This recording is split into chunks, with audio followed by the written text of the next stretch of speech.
जौ मुष्णुपात परमहंस परिव्राजकाचार्य स्तोत्र अभय चरणारविंद भक्तिवेदांत स्वामी श्रील प्रभुपाद की जय। जौ मुष्णुपात परमहंस परिव्राजकाचार्य स्तोत्र भक्ति सिद्धांत सरस्वती गोस्वामी प्रभुपाद की जय। अनंत कोटि वैष्णव भक्त जय। भगवान श्री रामचंद्र की जय। श्री वाल्मीकि रामायण की जय। गौर देवन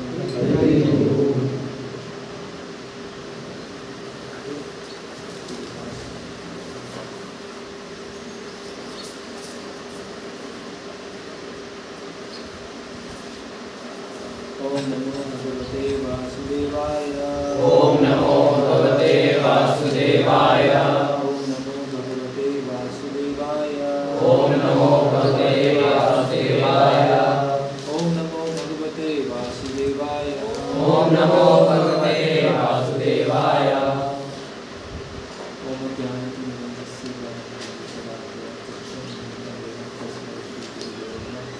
श्री चैतन्य मनोभीष्टं स्थापितं येन भूतले स्वयं सदा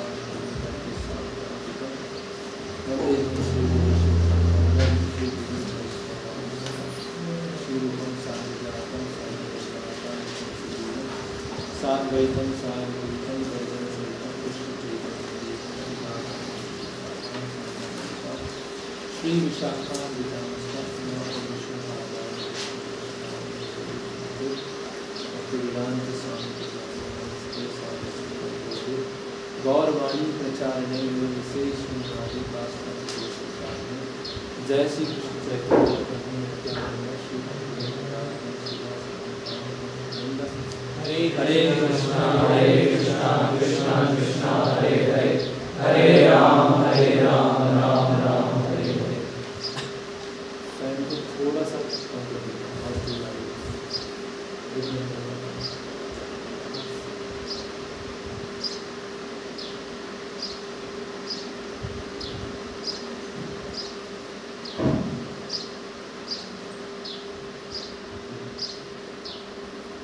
हरे कृष्ण।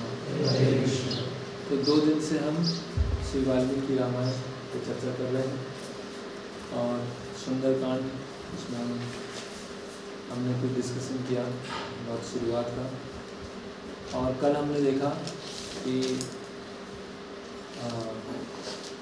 ये जो पूरा सुंदरकांड है इसका नाम सुंदर क्यों है, क्योंकि एक भगवान के महान भक्त किस तरह से भगवान का इच्छा को पूरा करने के लिए कार्य करते हैं, तो किस तरह से भगवान के 2 भक्तों के बीच में आपस में राम नाम की चर्चा होती है, रामायण की चर्चा होती है 2 भक्तों के बीच में। और हनुमान जी हैं जो एक सर्वश्रेष्ठ सेवक हैं, तो हनुमान जी को जो कार्य दिया गया था उससे भी कहीं अधिक करके आता है, वो भी हम देखेंगे इसमें। हालांकि भगवान राम के बारे में प्रत्यक्ष रूप से वर्णन नहीं है, लेकिन कैसे सारे ऑब्स्टेकल को पार करते हुए, सारे प्रलोभनों को पार करते हुए कैसे वो संदेशा ले जाते हैं और किस तरह से वापस आते हैं, इसीलिए इस कांड का नाम क्या है, सुंदरकांड। तो हमने देखा कि ये जो सुंदरकांड है इसको हम 3 स्तर पर समझ सकते हैं। पहला स्तर ये है कि भगवान अपने भक्तों के साथ किस तरह से आदान प्रदान करते हैं, किस तरह से रेसिप्रोकेशन करते हैं। भगवान है, उनके शुद्ध भक्त हैं, तो आपस में कैसे व्यवहार कर रहे हैं। दूसरा स्तर हम ये समझ सकते हैं कि जो सीता माता है वो एक जीव का प्रतिनिधित्व कर रहे हैं, रिप्रेजेंट कर रहे हैं। तो जब जीव है भगवान से स्वतंत्र होकर भोग करने की इच्छा रखता है, तो भगवान क्या हो जाता है, उससे दूर चले जाते हैं। और जो कंडीशन माइंड है, ये जो लस्ट है, जो रावण है, वो उस जीव को ले जाके लंका के अंदर, शरीर के अंदर बंद कर देता है। और जब जीव इस शरीर में बंद होता है, जीव इस भौतिक जगत में आता है, तो भगवान भी क्या होते हैं, बहुत परेशान होते हैं, बहुत व्याकुल होते हैं कि इस जीव को कैसे वापस लेके आया जाए। और उसके लिए भगवान क्या करते हैं, गुरु को भेजते हैं, है ना, जैसे हनुमान जी को भेजा। और ये पता लगाने का प्रयास करते हैं कि वो जीव कहाँ है और जीव की वास्तव में इच्छा है या नहीं है, या इच्छा है तो कितनी इच्छा है, वो हम दूसरा स्तर पर सुंदरकांड को समझते हैं। और तीसरा स्तर ये है कि एक साधक जो है, एक जो प्रैक्टिशनर है, भक्ति देवी के पास जा रहा है, भक्ति प्राप्त करना चाहता है और भक्ति के चरम अवस्था में पहुंचना चाहता है, टॉप मोस्ट लेवल में पहुंचना चाहता है, तो उसके रास्ते में अलग अलग तरह की क्या ऑब्स्टेकल्स आते हैं, जिससे जो साधक है वो अल्टीमेटली भक्ति देवी को, भक्ति को प्राप्त करे, भक्ति देवी के दर्शन कर पाए। उसके रास्ते में क्या क्या बाधाएं आती हैं, प्रलोभन आते हैं, वो एक तीसरा स्तर है इस सुंदरकांड को समझने का। तो हमने देखा कि हनुमान जी जो होते हैं महेंद्र पर्वत के ऊपर जाते हैं, वहाँ पर तैयारी करते हैं, है ना, अपना जो आकार होता है उसको बहुत अधिक बढ़ा लेते हैं और उसके कारण जो महेंद्र पर्वत है उसके भार के कारण धंस जाता है। वहाँ पे जो पेड़ हैं, पक्षी हैं, है ना, सब एकदम डर जाते हैं, पेड़ उखड़ना चालू हो जाते हैं। सब जितने स्वर्ग के जो निवासी होते हैं, वहाँ पे जो ऋषि होते हैं, है ना, वो बहुत प्रसन्न होते हैं कि इतना बड़ा काम होने जा रहा है। और हनुमान जी को कितना 100 करोड़ महाओघ, इतने सारे जो वानर सेना थी उनमें से चुना गया था, तो बहुत ही विशेष थे, लेकिन उनके अंदर थोड़ा भी प्राइड नहीं था, उनके अंदर थोड़ा भी ना बोस्टिंग, है ना, अपने आप को ऐसे दिखाना उस तरह से नहीं था। वो क्या श्लोक बोलते हैं कि जिस तरह से भगवान राम बाण चलाते हैं और बाण चलाने के बाद बाण अपना जो लक्ष्य है उसको भेद देता है और वापस तर्कस में वापस आता है, उसी तरह से भगवान राम की इच्छा के लिए मैं वहाँ पर जाऊँगा, कार्य संपन्न करके आऊँगा और मैं वापस आऊँगा। तो ये हनुमान जी का मनोवृत्ति है कि मैं एक इंस्ट्रूमेंट की तरह काम कर रहा हूँ, एक उपकरण की तरह कार्य कर रहा हूँ। जैसे मैंने बल्ब का उदाहरण दिया था, तो बल्ब है या ट्यूबलाइट है, जब तक वो सोर्स से जुड़ी है, जब तक वो सोर्स क्या बोलते हैं, स्रोत से जुड़ी हुई है, तब तक उसमें लाइट है, अन्यथा उसको कोई मतलब नहीं। और दूसरा हम देखते हैं कि जितनी वानर सेना है वो सब समुद्र के तट पर खड़ी है और प्रार्थना कर रही है ना, उनके जो प्राण है वो हनुमान जी के साथ जा रहे हैं और सब प्रार्थना कर रहे हैं। तो जब भी कोई भी बड़ा कार्य होता है ना, तो उस बड़े कार्य में क्या क्या चीज़ों को ध्यान रखना रहता है, वो हनुमान जी से हम समझ सकते हैं कि हनुमान जी ने सूर्य देव की प्रणाम किया, है ना, अलग अलग देवी देवताओं को प्रणाम किया। तो 3 चीज़ें हैं। पहला क्या है, हनुमान जी अपने जो गुरु हैं, गुरुजन है, वरिष्ठ जन है, उनका आशीर्वाद, है ना, आशीर्वाद की याचना कर रहे हैं, उनसे प्रार्थना कर रहे हैं। वो अपने आप को भगवान का इंस्ट्रूमेंट समझ रहे हैं और बहुत सारे लोग उनके साथ में हैं जो उनके लिए प्रार्थना कर रहे हैं कि ये कार्य क्या हो, संपन्न हो। तो इतने सारे जब भक्त साथ में मिलते हैं तब कोई महान कार्य जाके संपन्न होता है। ऐसा नहीं होता है कि कोई अकेले जाके कार्य संपन्न हो, उसके पीछे, उसके आगे, उसके ऊपर बहुत सारे लोग होते हैं जब वो कार्य संपन्न हो पाता है। तो ये हमने देखा किस तरह से हनुमान जी छलांग लगाते हैं। फिर उनकी जो छाया बनी थी समुद्र के ऊपर, तो छाया की लंबी कितनी थी, छाया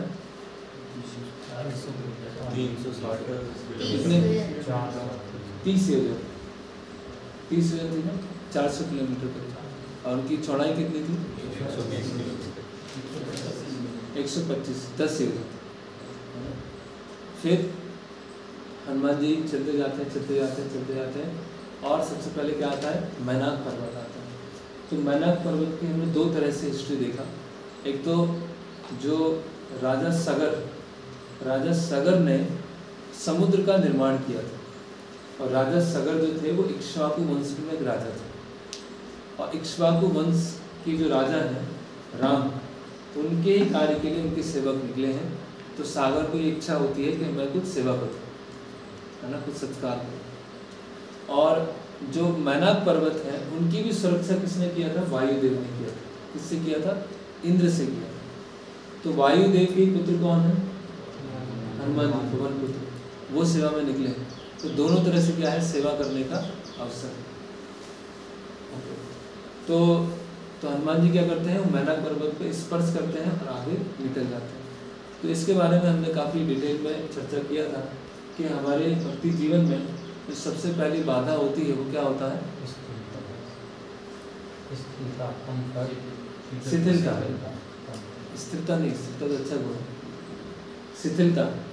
शिथिलता मतलब ढीले पड़ जाना, है ना। कि शुरुआत के समय में जो भक्ति में आते हैं तो एक जोश होता है कि नहीं, जोश, कोई भी काम कर देंगे, आसमान को पूरा छू लेंगे और पूरा ऐसा पूरा जो भी किया जाए पूरा बहुत उत्साह होता है। लेकिन जब चीज़ें, बहुत सारी चीज़ें समझ जाते हैं, बहुत सारी चीज़ें कर लेते हैं, तो उसके बाद क्या आता है, एक शिथिलता आ जाती है। फिर वो, है ना, इतना मन नहीं करता ना, कई लोग, कई लोग इतना मन नहीं करता। तो अगर पानी है, जैसे तालाब में पानी होता है कि नहीं, या एक बर्तन में, अभी गर्मी का मौसम आ रहा है तो कूलर में पानी भरते हैं कि नहीं, ठीक है, और एक नदी का पानी होता है। तो कूलर में अगर पानी बहुत समय तक भरा है तो क्या होगा, क्या हो जाएगा उसका,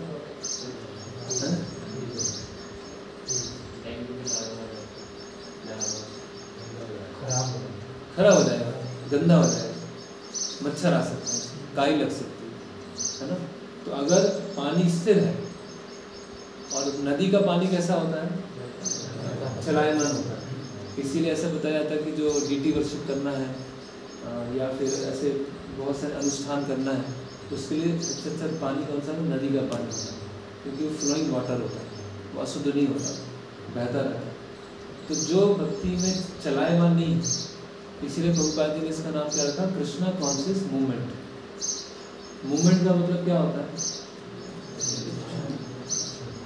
मूवमेंट मतलब क्या होता है, आंदोलन। और मूवमेंट का मतलब क्या होता है, चलता रहे। और जो रुक गया तो क्या होगा, अगर रुक गया हो तो क्या हो जाएगा, धीरे धीरे धीरे वो रुकेगा नहीं, वो नीचे जाएगा, है ना। तो इसी तरह से जो रुका हुआ पानी है, जैसे धीरे धीरे गंदा होने लगता है, तो उसी तरह से अगर भक्ति रुकी हुई है, भक्ति आगे बढ़ नहीं रही है, उसमें प्रयास नहीं कर रहे हैं और एकदम आराम के, है ना, एकदम आराम वाला जीवन चल रहा है, तो बहुत अधिक चांस है कि ऊपर न जाके नीचे गिरे। जैसे मैंने 2 उदाहरण बताए थे, प्रभुपाद जी बताते हैं कि एक पक्षी है, अगर उड़ता उड़ता उड़ता बहुत हाइट पे चला गया, बहुत हाइट पे चला गया, और उसने क्या किया, अब तो मैं बहुत हाइट पे हूँ, अब तो बहुत ऊंचा जा चुका हूँ, अभी मैं उड़ना बंद कर देता हूँ, तो क्या होगा, वो तो नीचे गिरेगा। तो उसे अपने आप को मेंटेन करने के लिए पंख चलाने पड़ेगा, और उड़ने के लिए तो और एनर्जी लगानी पड़ेगी, करेक्ट। आप जैसे पत्थर फेंकते हो, अगर ऊपर फेंकोगे तो क्या होगा, अगर पत्थर जोर से फेंका तो क्या होगा, ऊपर एनर्जी लगेगी ना, और छत पे खड़े होकर नीचे पत्थर डालना है तो क्या होगा, उसमें तो एनर्जी चाहिए, ऐसे पत्थर को छोड़ना पड़ेगा। तो भक्ति में नीचे आने के लिए कुछ एफर्ट नहीं चाहिए, नीचे तुम अपने आप ही आ जाएंगे, उसके लिए कोई प्रयास नहीं चाहिए, है ना। क्योंकि इतने जन्मों जन्मों से हमको जो एंजॉयमेंट करने की प्रवृत्ति लगी है, लत लगी है, आदत लगी है, तो उसके कारण अगर हमने थोड़ा भी भक्ति में अपने आप को आगे बढ़ाने का प्रयास नहीं किया या मेंटेन करने का प्रयास नहीं किया, तो बहुत अधिक चांस है कि नीचे ही गिरने वाले। और ऐसा कई लोगों के साथ में होता है, ऐसा कई लोगों के साथ में होता है। उनमें से हो सकता है हम भी हो जाएंगे, हम भी एक एग्जाम्पल सेट करके जाए कि, तो ऐसा एक गलत एग्जाम्पल सेट करके नहीं जाना है। तो ऐसा होता है, भक्ति में आते हैं, अच्छे से सेवा करते हैं, आगे बढ़ते हैं, तो धीरे धीरे धीरे धीरे, तो कई बार लोग बोलते हैं, हालांकि गलत एग्जाम्पल है, बोलते हैं जैसे वो होता है ना, कुत्ते का छोटा बच्चा होता है, क्या बोलते हैं उसे, पिल्ला। तो पिल्ला क्या होता है, बहुत उछलता रहता है, इधर भागेगा उधर भागेगा, इधर भागेगा, भागते रहता है, पकड़ना मुश्किल होता है। और जब बड़ा हो जाता है पिल्ला तो क्या होता है, बड़ा शांत हो जाता है। तो कई बार ऐसे डिवोटी बोलते हैं, अभी तो नए नए हो इसलिए इतना जोश है, इतनी सेवा कर रहे हो, जब पुराने हो जाओगे तब सतोगुण में आ जाओगे, अभी तो क्या रजोगुण में। तो कोई भाग दौड़ कर रहा है तो उससे वो रजोगुण में नहीं कहलाता, रजोगुण कब कहलाता है? जब मेटेरियल डिजायर्स होते हैं। तो हनुमान जी ने तो इतनी जोर से छलांग लगाया, तो क्या वो रजोगुण में हो? और जो ऋषि मुनि ध्यान में बैठे हो सतोगुण में, और हनुमान जी रजोगुण में। हनुमान जी तो पूरा एकदम अपना शक्ति लगा के पूरा छलांग मार रहे हैं। तो इसीलिए ये जो भक्ति है वो कितनी है? 100 मीटर की रेस नहीं है भक्ति। भक्ति जो है 100 मीटर की रेस नहीं, भक्ति क्या है? 100 किलोमीटर की रेस है। तो 100 मीटर की रेस में क्या होता है कि किसने रनिंग किया, कंपटीशन भाग लिया, स्कूल में लिया, तो 100 मीटर रेस होती है, तो उसमें क्या होता है कि 100 मीटर रेस तेज भागते हैं, और फिर क्या होता है? बस हो गया, अब तो हो गया, है ना। लेकिन भक्ति क्या है? 100 किलोमीटर की रेस है ना। तो इसमें कैसे करना पड़ेगा? आप 100 मीटर चल गए, 1 किलोमीटर चल गए, तो आपको ये नहीं देखना पड़ेगा मैं 1 किलोमीटर चल गया, आपको देखना पड़ेगा 99 बाकी है ना। तो 99 नहीं दिखता हमको, क्या दिखता है? 1 किलोमीटर दिखता है। और इसीलिए क्या करते हैं? अपने प्रयासों को हम कम कर देते हैं। तो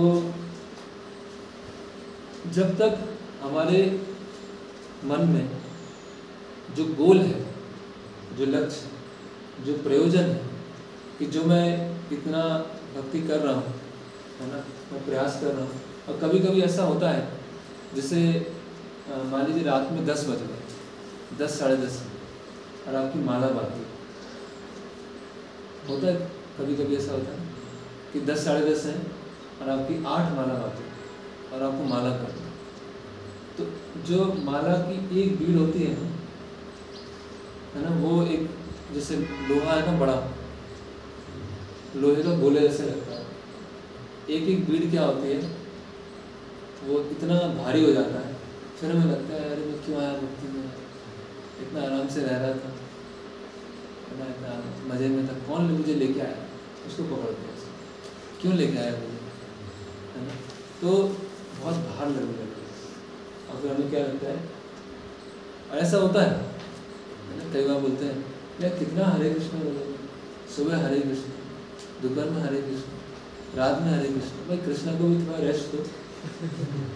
कितना हरे कृष्णा चलेगा आप लोगों, दिन भर ही माला करते हैं, कभी कुछ करते हैं कभी कुछ करते हैं, थोड़ा भगवान को भी रेस्ट दो। तो इसीलिए और कभी कभी क्या होता है कि जब हम सेवा करते हैं या साधना करते हैं तो कोई हमको इतना ध्यान नहीं देता, या हमको पूछता नहीं है, या हमको रिकॉग्नाइज नहीं करता, तो हम सोचते हैं यार कोई तो देख नहीं रहा है, किसी ने तो बोला नहीं, अच्छा हुआ, सही हुआ, नहीं हुआ, छोड़ो यार क्या करना है। तो कोई बोलता ही नहीं है, अच्छा कोई बड़ाई नहीं करता हमारे लिए, हमको पूछता ही नहीं है, तो ठीक है अपना करते रहेंगे और धीरे धीरे धीरे धीरे डाउन हो जाए। तो हनुमान जी में क्या है, बिल्कुल बहुत ज़बरदस्त उत्साह। हनुमान जी को क्लियर है कि मुझे जब तक वहाँ पहुँचूंगा नहीं और पहुँच के लौट के नहीं आऊँगा तब तक रुकने नहीं वाला। तो इसीलिए शिथिलता को उत्साह के साथ वो ख़त्म कर दें, तो गोल को ध्यान में रखते हुए उसको ख़त्म कर दें, उसमें रुक नहीं जाना। ऐसा होता है। तो अभी आपकी स्टूडेंट लाइफ में एक अलग तरह का होता है, जो गृहस्थ जीवन में एक अलग तरह का शिथिलता आती है, और ब्रह्मचारी जीवन में अलग तरह की शिथिलता आती है। तो केवल हम आप लोगों के जीवन में जाएंगे वही डिस्कस कर रहे हैं। तो जैसे हम रामायण में देखते हैं कि सुग्रीव को जब राज्य मिल गया, है ना, तो पहले तो बहुत चिंतित था, है ना। किसी को भी देखता था ऋषिमुख पर्वत के पास में डर जाता था, अरे बाली तो नहीं आ गया, है ना। बाली ने उससे बहुत खदेड़ा, मतलब चारों दिशाओं में खदेड़ दिया। तो जब सुग्रीव है चारों दिशाओं में वानर सेना को भेजते हैं, तो सुग्रीव क्या है बताते हैं, आप नॉर्थ में जा रहे हो ना, पहले इधर जाना, फिर आप इधर जाना, फिर ये पर्वत मिलेगा, फिर ये समुद्र मिलेगा, फिर ये मिलेगा, फिर ये मिलेगा, फिर ये मिलेगा, सब बताते हैं। फिर जब आप पूर्व में जा रहे हैं ना, फिर आपको ये मिलेगा, आपको ये मिलेगा, आपको ये मिलेगा, आपको ये मिलेगा। तो भगवान राम बाद में बोलते हैं आपको इसका भूगोल का इतना नॉलेज कैसे, इतना जियोग्राफी का नॉलेज क्या है। तो सुग्रीव बोलता है कि बाली मेरे पीछे मारने के लिए इतना भागा कि मैं हर जगह दौड़ा, दौड़ता रहा, कहीं भी बाली रुका नहीं। बस एक ही पर्वत था, रेसिंग पर्वत, जहाँ बाली नहीं आ सकता श्राप के कारण, इसीलिए मैं आगे आता हूँ, इसीलिए मुझे इतना सारा ज्ञान। तो ये सुग्रीव इतना डरा हुआ था, इतना उसमें था। तो जैसे ही राज्य मिला तो क्या हो गया, भोग विलास में चला। फिर लक्ष्मण जी याद दिलाने जाते हैं। तो ऐसा होता है कि जब हम भक्ति में आने से पहले, जैसे आप सब लोग अलग अलग उससे आए होंगे, कुछ लोग जिज्ञासा बस आए होंगे, कुछ लोग कुछ जानने बस आए होंगे, कुछ लोग परेशान हो गए जीवन से, कुछ लोग बहुत दुख होगा, अरे यार सब तो बाहर सब मतलबी लोग होते हैं, सब स्वार्थी लोग होते हैं, है ना, और सब बस है ना, बस आगे अच्छी बात करते हैं और पीठ पीछे है ना चाकू घोंपते हैं। तो ऐसे लोग तो बहुत परेशान होते हैं। और जब भक्ति में आते हैं तो सब क्या होने लगता है, थोड़ा सब सेटल होने लगता है, सब थोड़ा अच्छा लगने लगता है। अच्छा प्रसाद है, सुबह उठ रहे हैं, ऐसे माइंड में डिस्टर्बेंस नहीं है, साफ सुथरा जीवन है ना, तो ये मिल गया। तो अभी जो भौतिक जगत में कष्ट मिल रहा था, और उसकी वजह से भक्ति करने की जो आतुरता थी, अब वो चली गई। क्यों चली गई? क्योंकि अब सब क्या हो गया, थोड़ा बढ़िया हो गया, सब टाइम टेबल भी बढ़िया हो गया है, साफ़ सुथरा वातावरण है, प्रसाद भी बढ़िया है, कीर्तन भी होता है, अपने कॉलेज की पढ़ाई भी है वो भी अच्छे से हो जाती है। तो अब क्या है, भक्ति करने की इतनी इच्छा नहीं होगी। तो कंफर्ट ब्रीड्स कॉम्प्लेसेंसी, जैसे कंफर्ट आते हैं उससे सुविधा आना चालू हो जाती है। ओके, तो अभी आगे बढ़ते हैं। इसलिए भक्ति क्या है, लेजी और क्रेजी लोगों के लिए नहीं है। प्रभुपाद जी बोले भक्ति is not meant for lazy and crazy people. Lazy मतलब आलसी लोगों के लिए भक्ति। प्रभुपाद जी बोले कि मेरे में, प्रभुपाद जी अपने आप को प्रेज नहीं कर रहे थे, एक प्रभुपाद बोल रहे थे कि मेरे में एक क्वालिटी में कभी आलसी नहीं था, है ना। आलस, जिसमें आलस होगा वो कुछ कर नहीं पाएगा, वो तमोगुण का। और क्रेजी मतलब पागल। तो लेजी और क्रेजी लोगों के लिए भक्ति नहीं। ओके, आगे अब चलते हैं। आज हम क्लास में क्वेश्चन आंसर भी करेंगे थोड़ा सा। तो जब हनुमान जी और आगे चलते हैं तो स्वर्ग के जो होते हैं, सेलेस्टियल्स होते हैं, वो अभी हनुमान जी की परीक्षा लेना चाहते हैं, कि कितना उनमें बुद्धि है, कितना बल है, कार्य कर पाएंगे कि नहीं कर पाएंगे, है ना। तो जो सांप है, सर्प, तो सारे सांपों की माँ होती है, जिनका नाम होता है सुरसा। तो सारे जो स्वर्ग के निवासी होते हैं वो सांपों की माँ के पास जाते हैं, सुरसा के पास जाते हैं कि आप क्या कीजिए, हनुमान जी का टेस्टिंग कीजिए कि वास्तव में कुछ कर मिशन को पूरा कर पाएंगे कि नहीं कर पाएंगे। तो सुरसा जो होती है स्त्री का रूप लेती है, एक भयानक स्त्री का रूप लेती है, और हनुमान जी के रास्ते में जाकर खड़ी हो जाती है। तो हनुमान जी वहाँ बोलते हैं कि देखो मैं बहुत ही महत्वपूर्ण काम से निकला हूँ, तो मुझे अभी जाना है, 100 योजन पार करना है, लंका को भेजना है, ढूंढना है, संदेशा देना है, संदेशा लेना है और वापस आना है। तो जब तक ये काम नहीं करता तब तक मैं, वो सुरसा ने क्या बोला था कि जो भी इस रास्ते से गुजरता है वो मेरे मुख में जाएगा, मतलब मेरा ब्रेकफास्ट वो बनेगा। तो हनुमान जी बोलते हैं कि पहले मैं ये काम पूरा कर लूँ, संदेशा दे दूँ, तो वापस आके आपके मुख में जाऊँगा।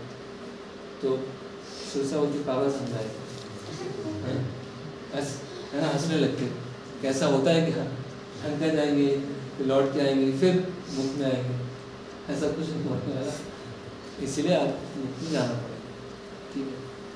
तो सुरसा ऐसे जोर जोर से हंसने लगती है। तो हनुमान जी अपना बुद्धि, तो सुरसा जो होती है अपना मुख, है ना, ऐसे जो लेक्चर में जमाई लेते हैं वो सुरसा है। कई लोगों को लेक्चर में बहुत जमाई आती है, अब सुरसा को याद कर रहे हैं, ऐसा मुँह नहीं फाड़ रहे। तो जो सुरसा है अपना मुख क्या करती है, 10 योजन करती है, हनुमान जी 20 योजन कर देते हैं। सुरसा 30 योजन करती है, हनुमान जी 40 योजन कर देते हैं। सुरसा 50 योजन करती है तो हनुमान जी 60 योजन करते हैं। सुरसा 80 योजन करती है तो हनुमान जी 90 योजन कर लेते हैं। और सुरसा 100 योजन मुख पूरा फाड़ती है तो हनुमान जी क्या करते हैं, छोटे से जाते हैं, छोटे से एकदम होके मुख में जाते हैं, मुख से बाहर आते हैं। बोलते हैं कि आपने ये बोला था कि मुख के अंदर जाना, हमने कर दिया, है ना। तो सुरसा जो ऐसे भयानक रूप लेके आई थी तो अपने ओरिजिनल रूप में आ जाती है। तो बोलती है कि मुझे भेजा गया था स्वर्ग के लोगों के द्वारा आपकी परीक्षा करने के लिए कि आप इस कार्य को कर पाएंगे कि नहीं कर पाएंगे। तो ये दूसरा ऑब्स्टेकल है भक्ति जीवन में, ये दूसरा ऑब्स्टेकल है, वो है ईगो क्लैश। तो क्या होता है ईगो क्लैश? ईगो क्लैश में अहंकार टकराना। तो दूसरा ऑब्स्टेकल आता है भक्ति जीवन में, वो आता है ईगो क्लैश। ईगो का मतलब क्या है? कौन सर्वश्रेष्ठ? मैं सही हूँ, वो सही है, वो बड़ा है, मैं बड़ा। इसको बोलते हैं कॉम्पिटिटिव स्पिरिट, प्रतियोगिता की भावना। तो भक्ति में एक होता है सही तरह से प्रतियोगिता और एक होती है गलत तरह से प्रतियोगिता। तो सही तरह से प्रतियोगिता मतलब हम साथ में मिलकर सेवा कर रहे हैं और भगवान की अच्छे से अच्छी सेवा करने का प्रयास कर रहे हैं। वो भक्त अच्छे सेवा कर रहे हैं तो उनसे उत्साह लेके मैं और अच्छी सेवा करूँगा। तो ये देखेंगे अरे यार ये तो मुझसे अच्छे सेवा कर रहा है तो मैं और बढ़िया सेवा करता हूँ, तो हम दोनों मिलके बहुत अच्छी सेवा करते हैं। इसको बोलते हैं हेल्दी कॉम्पिटिशन, ठीक है। और एक होता है एनवियस कॉम्पिटिशन, जिसमें होता है ईगो क्लैश कि मैं सही हूँ, माई वे और हाई वे, या तो मेरे रास्ते चलो या तो जब हम एक बार क्या होता है, एक ब्राह्मण होता है और ब्राह्मण बहुत पक्का ब्राह्मण होता है। सुबह दिन में 3 बार स्नान करना, 3 बार गायत्री करना, है ना, और सारे नियमों का पालन करना, तो सब कुछ पालन कर रहा होता है। तो एक बार क्या होता है, दोपहर के समय में सो रहा होता है, और जब दोपहर के समय में सो रहा होता है तो उसकी गायत्री का टाइम हो जाता है। तो एक व्यक्ति होता है, वो आता है और ब्राह्मण को उठाता है, उठो उठो तुम्हारी गायत्री का समय आ गया। तो ब्राह्मण अरे गायत्री का समय है, तो उठता है, स्नान करता है और गायत्री करता है। बोले हाँ चलो आज मैंने गायत्री कर लिया, मिस नहीं हुआ, नहीं तो प्रॉब्लम हो जाती। तो वो उसने गायत्री कर लिया। फिर वो जो व्यक्ति था, तो ब्राह्मण बोलता है तुम हो कौन, है ना, तुमने मुझे कितना अच्छा काम कर रहे थे, मुझे उठा दिया, नहीं तो मेरी एक वंदना छूट जाती, संध्या वंदना छूट जाती। मतलब मैं कली पुरुष हूँ, मैं कली पुरुष हूँ। तो ब्राह्मण बोलता अरे तुम तो कली पुरुष हो, कलयुग तो पाप कराता है। कलयुग क्या कराता है? कलयुग क्या कराता है? पाप कराता है। तो कली पुरुष ने क्या किया, उसकी संध्या वंदन में मदद कर दिया। तो ब्राह्मण सोचने वाले तो उल्टे ही हो गया, कली जो पाप कराता है और कली आज मुझे उठा के वो संध्या वंदन करा रहा है। तो कली पुरुष बोलता है क्योंकि तुम ब्राह्मण हो ना, तुम्हें अपने ब्राह्मण होने का बहुत अहंकार, बहुत ईगो है। तो क्या है, तुम अगर सोते रह जाते, तुम्हारी संध्या वंदन छूट जाती, तो तुम पश्चाताप करते, तो तुम विनम्र हो जाते, तो विनम्र हो जाते तो तुम्हारी भक्ति प्रगति हो जाती। तो मैंने तुम्हें उठा के क्या किया, तुम्हारा संध्या वंदन करा दिया। तो तुम कितने पक्के ब्राह्मण हो वो हमेशा बना रहेगा, और तुम पक्के ब्राह्मण हो इसकी वजह से तुम अहंकार ही बना रहेगा। तो इसीलिए क्या है, इसीलिए मैं तुमको उठा रहा हूँ। तो ये ईगो क्या है, ये बहुत। तो सुरसा क्या कर रही है, 10 योजन मुंह फाड़ा। तो हनुमान जी ने क्या किया, 20 योजन, सुरसा ने 40 योजन, 50 योजन, है ना। तो हनुमान जी ने क्या किया, छोटा सा रूप लेके अंदर से बाहर। तो सेवा करते समय हमें इस बात पे इतना फोकस नहीं करना चाहिए कि मैं सुपीरियर, मैं बड़ा हूँ, मेरे अनुसार होना चाहिए, मेरे अनुसार होना चाहिए। जैसे प्रभुपाद जी उदाहरण देते हैं कि 4 पुत्र थे, है ना, और पिता की सेवा कर रहे थे। तो एक पुत्र पिता के पैर दबा रहा था, दूसरा पुत्र दूसरे पिता के पैर दबा रहा था, दूसरा पैर दबा रहा था, एक पुत्र एक हाथ दबा रहा था और दूसरा पुत्र दूसरा हाथ दबा रहा था, और चारों सेवा कर रहे, चारों हाथ पैर। फिर क्या हुआ, एक पुत्र मैं अच्छे से पैर दबाता हूँ, और मैं अच्छे से दबाता हूँ, इसने बोला मैं हाथ अच्छे से दबा रहा हूँ, तो चौथे ने बोला मैं हाथ दबा रहा हूँ, और सब लड़ने लगे। और फिर क्या हुआ, भाई मुझे इतना कष्ट हो रहा है, मेरे हाथ पर टूट जाएंगे तुम्हारी लड़ाई के चक्कर में, है ना। तो जैसे बेस है, तो बेस में किचन डिपार्टमेंट है, एक अकाउंट डिपार्टमेंट, एक क्लीनिंग डिपार्टमेंट, एक अल्टर डिपार्टमेंट। अल्टर वाला बोले नहीं मैं अच्छे से सेवा करता हूँ, सब मेरे अनुसार होना चाहिए। वो अकाउंट वाला बोलेगा नहीं एक पैसा नहीं मिलेगा, कुछ नहीं होगा यहाँ से। किचन वाला बोलेगा नहीं फीस चाहिए मुझे आज, बट ऐसी फीस होना चाहिए। बोले फीस नहीं होगी, स्टूडेंट टाइम पे पैसा नहीं देते हैं, रेंट नहीं देते हैं, अभी कुछ पैसा नहीं है तो फीस नहीं होगा। तो फिर क्या होगा, आपस में झगड़ा होगा। तो फिर क्या होगा, ना पुजारी सेवा हुई, ना क्लीनिंग हुआ, ना फीस्ट हुआ। क्यों हो गया, आपस में लड़ गए, झगड़ गए। तो फोकस सेवा नहीं है, फोकस क्या है, ईगो सेटिस्फैक्शन। तो जब फोकस जो है, अभी हनुमान जी सोचते हैं अरे मैं तो पवन पुत्र हूँ, इतने सारे वानरों में चुना गया है, और ये क्या सुरसा, इसको भी बताता हूँ, मैं तो 120 योजन कर लूँगा, एक तो 150 कर लूँगा, और एक मारूंगा एक साइड में जाएगी और मैं निकल जाऊँ। तो हनुमान जी ने ऐसे नहीं सोचा, क्योंकि क्या है, टाइम बहुत अनमोल, टाइम बहुत प्रीशियस। इस झगड़े में टाइम खराब हो गया, और जो सेवा होने वाली होती है वो चली जाती है। ऐसा बहुत होता है अब बेस में आपको होता है, ईगो क्लैश होता है कि नहीं, है ना। तो ईगो क्लैश में क्या होता है, उस मेन सेवा होती है, इसीलिए उसमें क्या है, एक व्यक्ति को हम्बल पोजीशन ले लेनी चाहिए। जैसे हनुमान जी ने क्या किया, छोटे बन यार ठीक है चल घूमने आना है, छोटे बन के अंदर गए, बाहर गए, फिर निकल गए। अपना सेवा इम्पोर्टेंट है, मैं बड़ा हूँ, मैं छोटा हूँ, मैं सुपीरियर हूँ, मैं इंफीरियर हूँ, ये मैटर नहीं करता, लेकिन हम ऐसा करने लगते हैं। तो क्यों करते हैं ऐसा। एक बार क्या हुआ कि गिरिराज महाराज, है ना,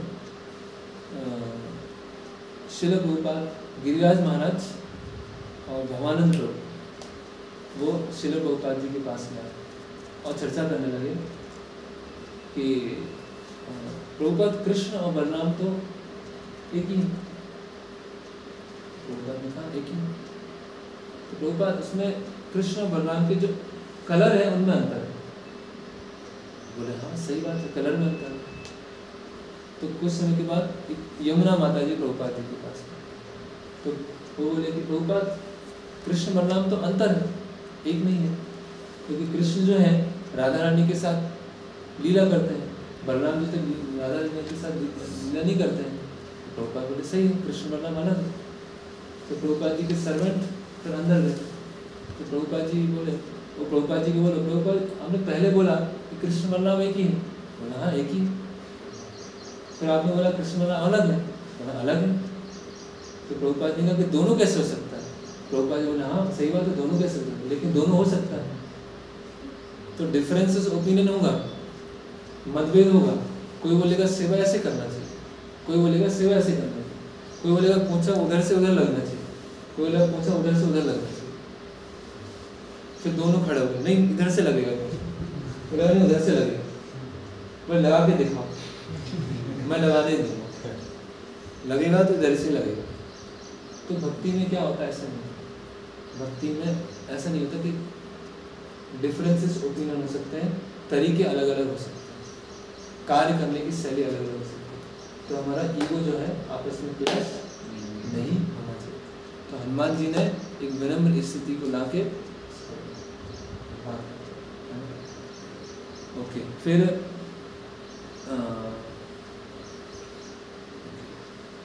फिर हम तो ये हमारे अंदर जो है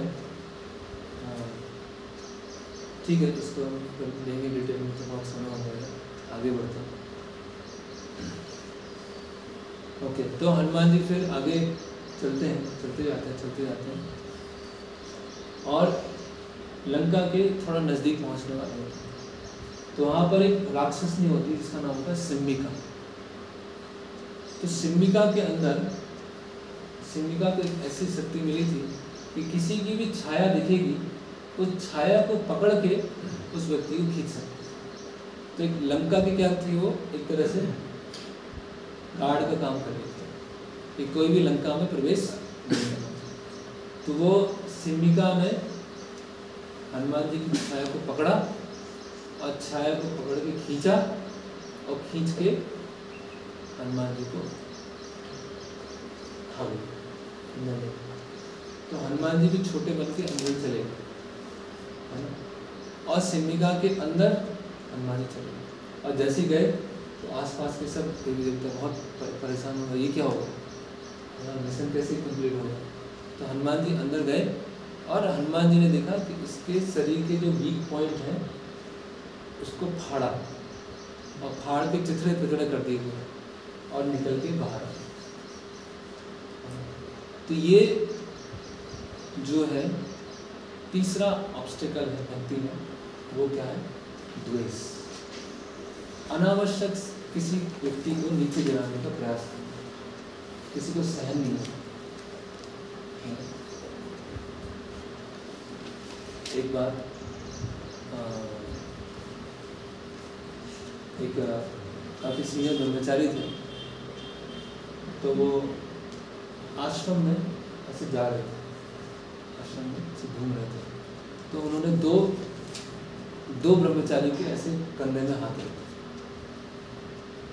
और कंधे पे हाथ रखते हुए चलते आगे बढ़े। तो कुछ दिनों के बाद एक ब्रह्मचारी जो थे आश्रम छोड़ के चले गए। तो बाद में पता चला कि वो क्यों छोड़ के गए। बोले कि वो जो दो ब्रह्मचारी हैं वो ही प्रभु जी के फेवरेट है।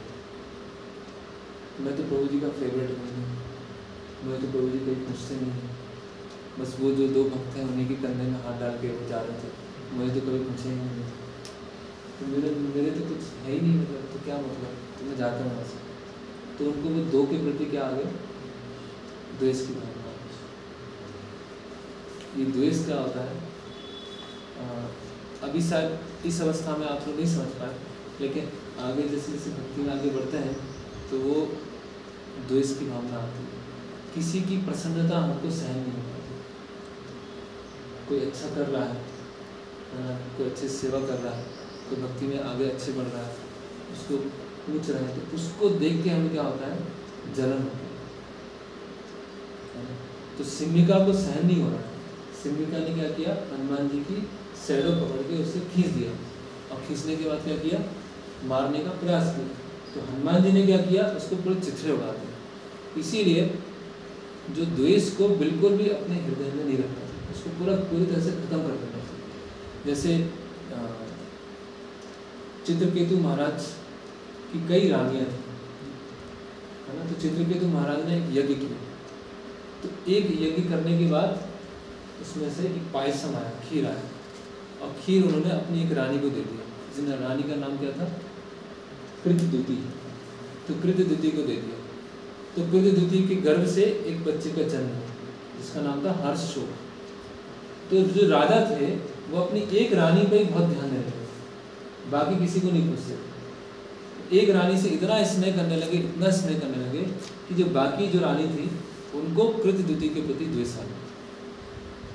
यार हमको तो कुछ नहीं, हमें तो नोटिस ही नहीं कर रहे, हमें तो रिकॉग्नाइज ही नहीं करते, हमारे जीवन में कुछ इम्पोर्टेंस है या नहीं। तो बाकी रानियों ने हर्षशोक को जहर दे दिया, और जहर देने के बाद क्या किया, राजा की हत्या कर दी। तो द्वेष क्या होता है, बहुत अंदर ही अंदर व्यक्ति क्या होता है, जलता रहता है। एक बार प्रभुपाद जी के पास में कोई आया और प्रभुपाद जी को बोला कि प्रभुपाद जी ये भक्त है ना, ये बिल्कुल अच्छे से कुछ करते नहीं है, प्रभुपाद जी ये भी कुछ सब गड़बड़ है। प्रभुपाद जी ये भी तो कुछ नहीं है ना, ये सब कुछ ना साधना करते हैं ना सेवा करते हैं, और सबके बारे में कंप्लेन करना चालू करो, ये गलत है, ये गलत है, ये गलत है, ये गलत है, ये गलत है। तो प्रभुपाद जी ने कहा कि जैसे मैं तुमको सहन करता हूँ वैसे तुम उनको सहन करो। जैसे मैं तुमको टॉलरेट कर रहा हूँ वैसे तुम उनको टॉलरेट करो। तो इसीलिए फिर एक बार प्रभुपाद जी के पास में कोई आया, बोला प्रभुपाद जी हमारी जो अथॉरिटी है वो 16 माला जप नहीं करती, तो उनको फॉलो करना चाहिए नहीं करना चाहिए। तो प्रभुपाद जी ने कहा कि अर्जुन ने भी 16 माला नहीं की थी युद्ध क्षेत्र, अर्जुन ने किया था माला नहीं किया था, अर्जुन को सब फॉलो कर रहे थे, तो बस तुम भी फॉलो करो, सोचो मत, है ना। तो आपका उसमें अधिकार नहीं बन रहा है, आप क्या है फॉल्ट फाइंडिंग। ये एनवी जो होता है, द्वेष क्या करता है, गलती निकालता है ना। प्रभु जी के सामने तो बहुत बनता है, प्रभु जी आते हैं तो पूरा हम्बल बन जाता है, पूरा अष्टांग प्रणाम करता है, हमसे लड़ता रहता है ना। तो ये तो है ना कि जब मंदिर जाता है तो इतना विनम्र बन जाएगा, इतना विनम्र बन जाएगा, सबके सामने पूरा विनम्र बना रहेगा, और जैसे बेस में आता है शेर बन जाता है ना। तो द्वेष नहीं होना चाहिए, द्वेष बहुत बहुत ही है ना, इतना डीप रूटेड अनर्थ होता है, इतना गहरा अनर्थ होता है कि दूसरों की प्रसन्नता हमें सहन नहीं होती और टांग खींचते रहते है ना। जो केकड़ा देखा ना, केकड़ा तो केकड़े को जिस पात्र में रखते हैं उस पात्र में ढक्कन नहीं लगाते, उस पात्र में उसका ढक्कन नहीं लगाते, कवर नहीं लगाते। क्यों नहीं लगाते हैं कि जब एक केकड़ा चढ़ रहा होता है तो दूसरा केकड़ा उसकी टांग खींचता है, फिर तीसरा केकड़ा चढ़ रहा होता है तो पहला केकड़ा उसकी टांग खींचता है, फिर चौथा पकड़ चढ़ रहा होता है दूसरा केकड़ा, तो कोई भी केकड़ा निकल ही नहीं पाता उससे। तो ऐसे टांग नहीं खींचनी चाहिए, है ना। हमारे अंदर एक बहुत अच्छा एक फ्रेंडली रिलेशनशिप होना चाहिए आपस में। बेस में कैसा एनवायरनमेंट होना चाहिए कि एक दूसरे के में हेल्प करना है, चाहे वो पढ़ाई के लिए हेल्प करना हो, चाहे भक्ति के लिए हेल्प करना हो, किसी की तबीयत खराब है उसमें हेल्प करना है। तो हमारा ऐसा इन्वायरमेंट होना चाहिए, ऐसे खींचतान वाला, एक दूसरे की टांग खींच रहे हैं। अगर ऐसा माहौल होगा तो फिर हम भक्ति में बढ़ नहीं पाएंगे, है ना। फिर हम सिमी का जैसे हैं कि उनका सहन नहीं हो रहा, खींचो उसको नीचे गिराओ, अभी उसको नीचे गिराते हैं। ओके, फिर आगे क्या होता है, अभी एक और देख लेते हैं, उसके बाद हम करेंगे। तो हनुमान जी कहाँ पहुँच जाते हैं, लंका में पहुँच जाते हैं। और लंका जो थी त्रिकूट पर्वत के ऊपर लंका थी, त्रिकूट माउंटेन के ऊपर लंका थी। तो त्रिकूट के पास में वो एक सुवेल पर्वत था, उस सुवेल पर्वत के ऊपर हनुमान जी उतरते हैं, और उनका जो विशालकाय रूप था उसको क्या कर देते हैं, जिससे उनका वानर का रूप था उस वानर के रूप में सुवेल पर्वत के ऊपर खड़े होते हैं। अभी वो ध्यान से वो कर रहे हैं, इंस्पेक्शन निरीक्षण कर रहे हैं, ध्यान से निरीक्षण कर रहे हैं। अभी कैसे इंटर किया जाए, लंका में कैसे इंटर किया जाए, है ना। उत्तरी गेट पर वो खड़े हो जाते हैं, बोलते हैं कि लंका में साम दाम दंड भेद से काम नहीं होता। साम दाम दंड भेद क्या होता है,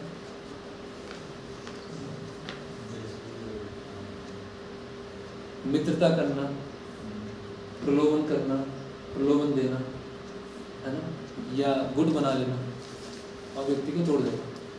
जैसे मुस्लिम ने क्या किया था, भारत पे राज्य किया था ना, कैसे किया था, है ना। कुछ लोगों को पकड़ा, उनसे फ्रेंडशिप किया, उनको प्रलोभन दिया और उनको तोड़ दिया। तो हनुमान जी ने बोला कि यहाँ साम दाम से तो बात नहीं, यहाँ है ना, एक कहावत है ना कि लातों के भूत बातों से नहीं मानते। तो यहाँ तो गदा लात मुक्के ही चलेगा, यहाँ कोई मित्रता, अलायंस बनाना, प्रलोभन देना, ये सब करने की जरूरत नहीं। लेकिन सबसे पहले मैं पता लगाना सीता माता कहाँ पर है, उसके बाद फिर थोड़ा अपने हाथ पैर की सफाई करूँगा इसके बाद। तो हनुमान जी सोचते हैं कि मुझे अभी किस रूप में जाना चाहिए, अभी विचार कर रहे हैं और शहर में कैसे प्रवेश करेंगे। अगर मैं पकड़ा गया तो सारा प्लान क्या हो जाएगा, खत्म हो जाएगा, स्पॉइल हो जाएगा। और दिन के समय जाऊँ, रात के समय जाऊँ, और सीता माता मुझे पहचान पाएंगी नहीं पहचानेंगी, कभी देखा तो नहीं है, ना तो हनुमान जी ने देखा है ना सीता माता ने देखा। तो ऐसे उनके अंदर बहुत सारे अलग अलग तरह के प्रश्न आ जाते हैं। और वो क्या करते हैं कि एक छोटी सी एक बिल्ली का रूप लेते हैं, छोटी सी एक बिल्ली का रूप लेके अंदर प्रवेश करते हैं। ओके, फिर आगे क्या होता है, तो वो जब देखते हैं बिल्ली के रूप में आते हैं और धीरे धीरे धीरे उत्तरी गेट के पास पहुँचते हैं, और वहाँ पर एक गार्ड होती है जिसका नाम क्या होता है, लंकनी। तो जो लंकनी है वो वहाँ पर पहरा दे रही है।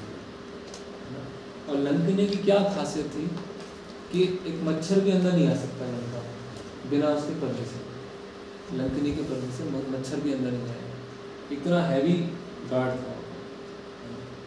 तो और हनुमान जी क्या कर रहे थे, गेट से नहीं जा रहे थे, दीवार से जा रहे थे। दीवार से कौन जाता है, जैसे कोई बेस की गेट से नहीं आया, दीवार नाम क्या है, क्या चोर बोलेंगे, मतलब मित्र नहीं है, चोर होगा या दुश्मन होगा। तो हनुमान जी क्या करते हैं, दीवार से लांग के क्या प्रयास करते हैं।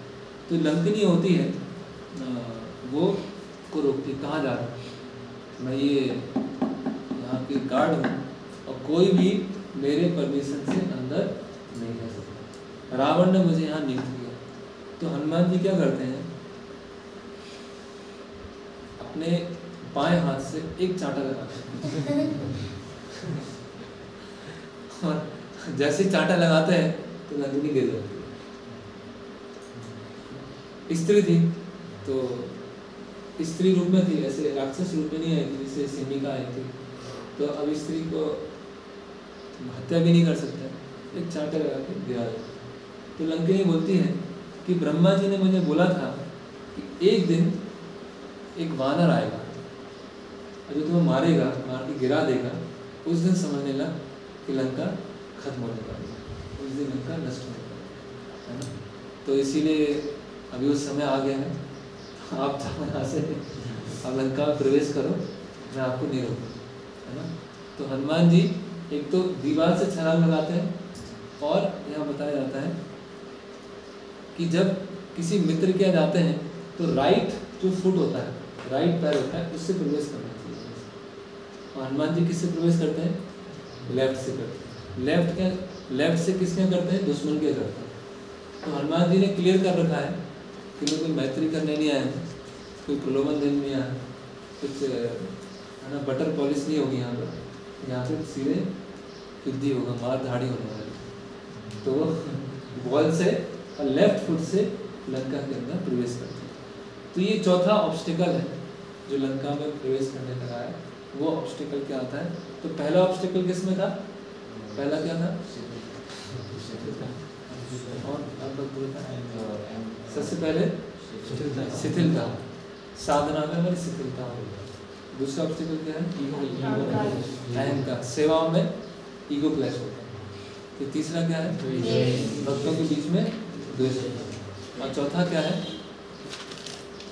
प्रीचिंग में ऑब्स्टिकल। जब प्रचार करने जाते हैं तो लोग बहुत सारे ऑब्स्टिकल करते हैं, है ना। तो इसमें बताया गया है कि जब हम किसी को प्रचार करते हैं या खुद हम भक्ति करना चालू करते हैं तो बहुत सारे हमारे विद्रोही लोग खड़े हो जाते हैं। जैसे आपने भी शायद आप में से किसी ने ये फील किया हो कि भक्ति में आने से पहले आपके जो दोस्त थे वो दोस्त आपको कमेंट मारता था कि तो बहुत बदल गया है, तो बहुत बहकी बात करता है ना, पूरा चेंजी हो गया है। पहले तो सबसे मिलता था, सबसे बात करता था, है ना, अब तो किसी से बात ही नहीं करता। सुना आपने ऐसे सब टॉन्ट मारते हैं ना लोग, ऐसे टॉन्ट मारते हैं, है ना। तो ऐसे अपोजिशन है। तो जो जैसे ईशोपनिषद में बताया गया, ईसा वास्यम इदम सर्वम, यद किंचित जगत्यामृत, कि सारी ईश्वर की प्रॉपर्टी। तो रावण क्या सोच रहा है, ये मेरा है, और लंकिनी क्या सोच रही है, मेरी। तो कोई अंदर नहीं जाना चाहिए। इसी तरह से जब हम प्रचार करते हैं या खुद हम भक्ति करने का प्रयास करते हैं तो बहुत सारे लोग अपोजिशन में आ जाते हैं। तो भक्ति मतलब माया से युद्ध। आपके जीवन में युद्ध चालू हो सकता है जो आपके बहुत फेवरेट कभी दोस्त रहे होंगे वो आपके अपोजिट हो जाए, या आपके जो सगे संबंधी हैं बोले माला दिखनी नहीं चाहिए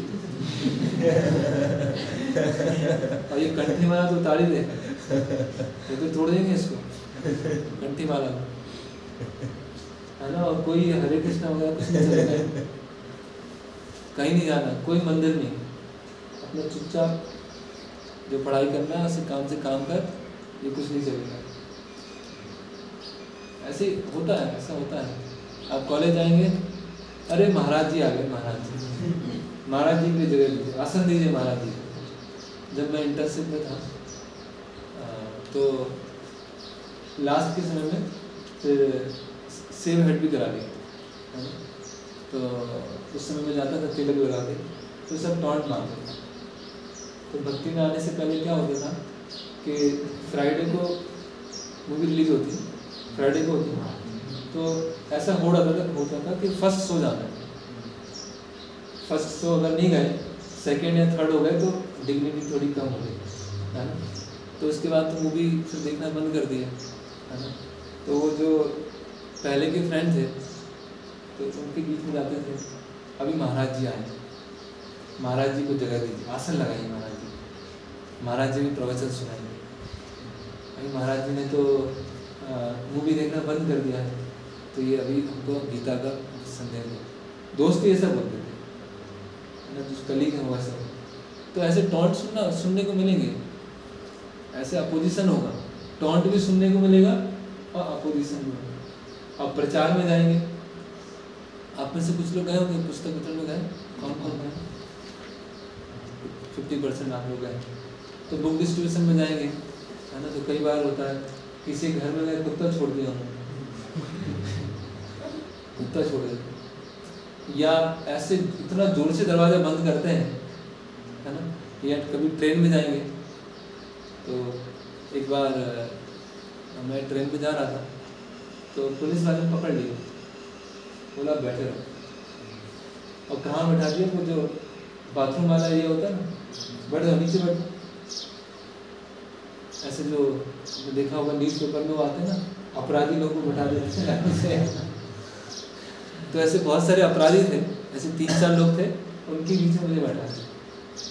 उठना नहीं यहाँ से, अभी टार्ची आएगा तुमको बताते हैं, बहुत किताब बेचते हैं, तुमको बताते हैं। और साथ में ले गए, और यहाँ भोपाल जो स्टेशन का RPF का थाना है वहाँ बैठा के रखा पुलिस।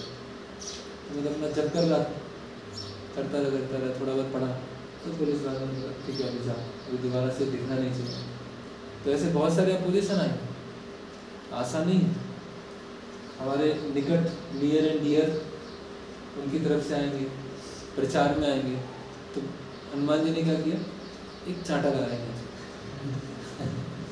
एक खींच के चांटा लगाया।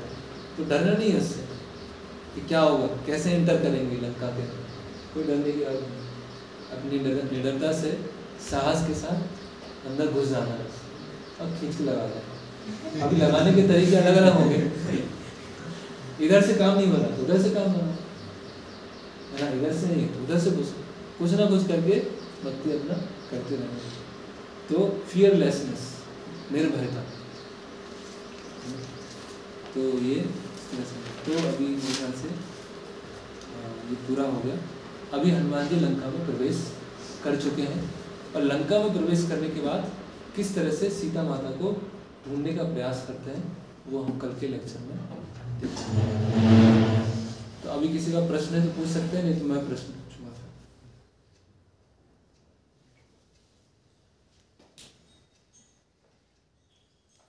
तो लंका में उनको बहुत सारी ऑब्स्टिकल्स आती हैं, जैसे अशोक वाटिका में पहुँचते हैं, तो बहुत ही रोचक है और बहुत शिक्षाप्रद है, बहुत शिक्षाप्रद। क्या होगा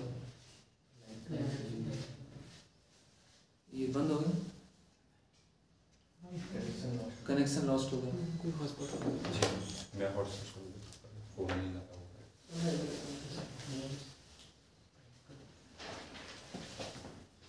सब लेफ्ट कर गया होगा ना।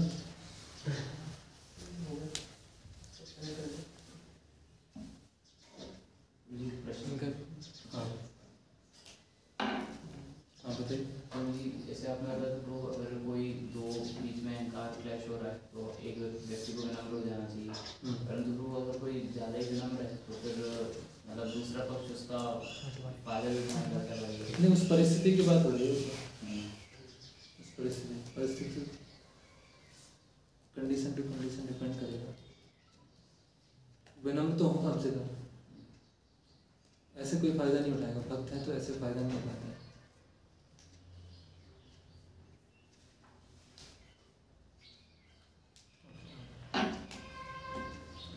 तो उसमें ऐसे फायदा उठाने वाली बात नहीं होती है।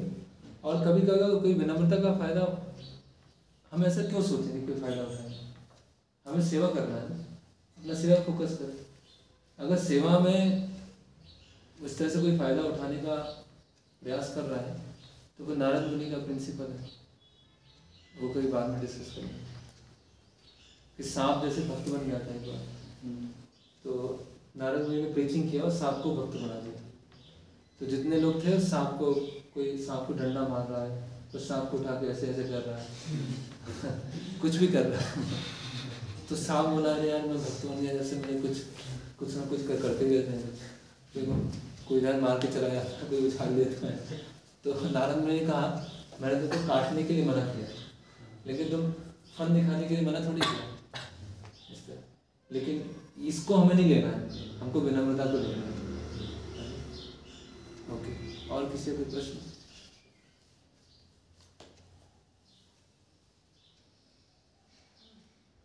ओके, मैं प्रश्न पूछता हूँ। तो पहले ऑफलाइन आंसर, फिर ऑनलाइन आंसर। तो रिक्शविल जो है उसको किसने बनाया था, उसकी सुरक्षा कौन कर रहे थे, और रिक्शविल को जिसने बनाया था उसने और भी बहुत सारी ऐसी अद्भुत चीज़ बनाई, वो कौन कौन सी? कौन आंसर बोलिए, क्या नाम है आपका? निखिल पांडे। निखिल। रिक्शविल को प्रभु जी मैदानंद ने बनाया था अपनी बेटी के लिए, और वहाँ पे बेटी की जो दोस्त थे वो रहते थे, वो सुरक्षा कर रहे। और मैदानंद ने इनके युधिष्ठिर महाराज का महल भी बनाया था जो इंद्रप्रस्थ। ओके, ठीक है। स्वयं प्रभा जो थी रिक्शविल में, उनसे किसने बात किया था कि किन्होंने बताया था कि ये सब घटना हुई है, इसीलिए मैं आके फंस गए, हम कैसे निकले? ऑनलाइन कोई आंसर? स्वयं प्रभा के साथ किसने बात की थी कि इनका?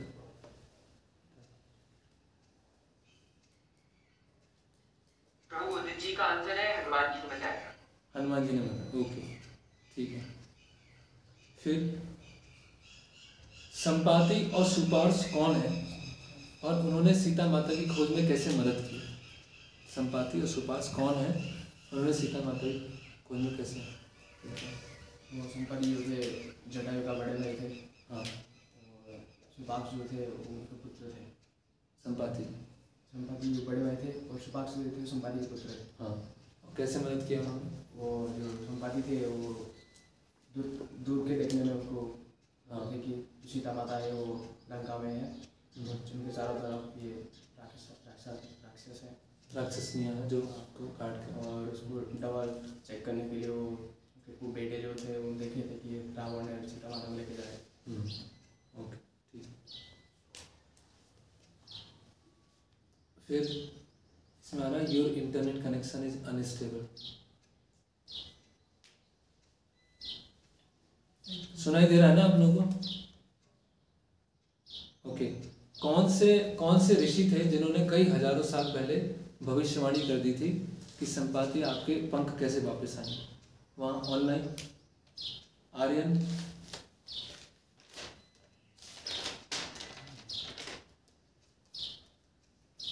ऑनलाइन कौन बताएंगे? कौन से ऋषि थे जिन्होंने भविष्यवाणी की थी कि किस तरह से संपाति के पंख वापस आएंगे।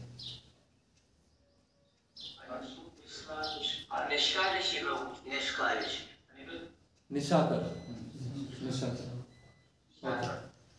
फिर आता है जो महर्षि निशाकर ने तुरंत, इसमें आर्यन का आ रहा है म्यूट डिसेबल है, म्यूट डिसेबल।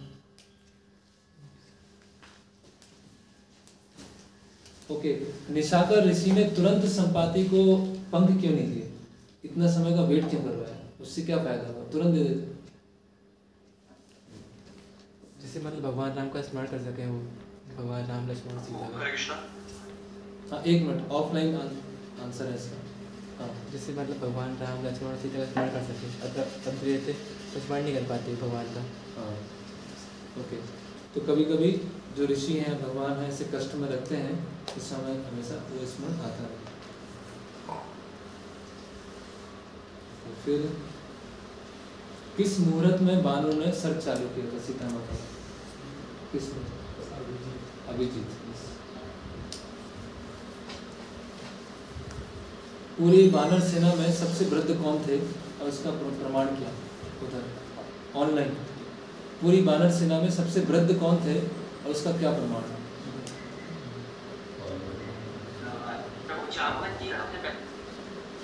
और कोई भी आंसर दे, सबको मौका मिले। और कैसे थे वो, कैसे प्रूफ होता है कि जामवंत सबसे वृद्ध थे ऑनलाइन?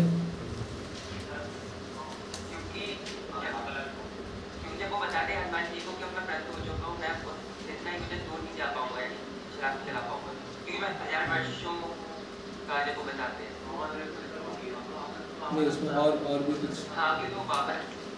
हाँ, क्या है वामन अवतार में?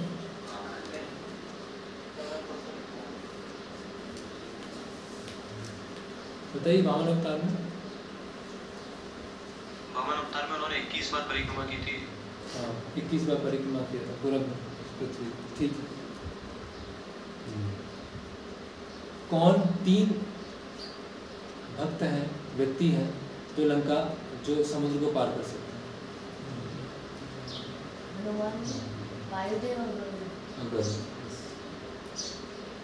हनुमान जी ने किस पर्वत से छलांग लगाई थी ऑनलाइन? महेंद्र पर्वत। महेंद्र पर्वत। अनिल अपना सुंदर चेहरा दिखाइए।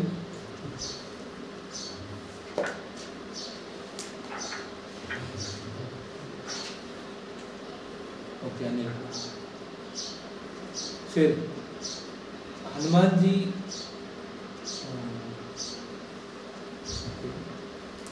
हनुमान जी के जो अलग अलग नाम हैं, हनुमान जी कैसे पवन पुत्र हैं, कैसे केसी नंदन हैं, कैसे आंजनेय हैं। कुछ लोग बोलते हैं हनुमान जी शिव जी के पुत्र हैं। तो सबको कैसे समझें, वास्तव में किन के पुत्र हैं, किन के विस्तार हैं? वो बोलते हैं कोई शिव जी के बोलता है, कोई किन्हीं के बोलता है। मतलब आंजनेय को बोलते हैं, तो आंजनेय की पवन पुत्र में दृष्टिपात किया था, स्वयं को और उनके जो वानर पिता हैं वो केसरी हैं। और शिव जी का जो विस्तार बोलते हैं तो वो लीला थी, तो जब एक बार विचरण कर रहे थे तो वानर रूप में उन्होंने देखा था, तो फिर वो शिव जी के भी विस्तार है।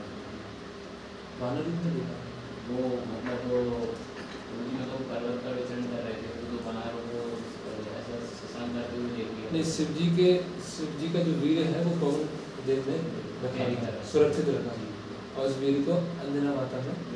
हाँ, इस तरह से। ओके,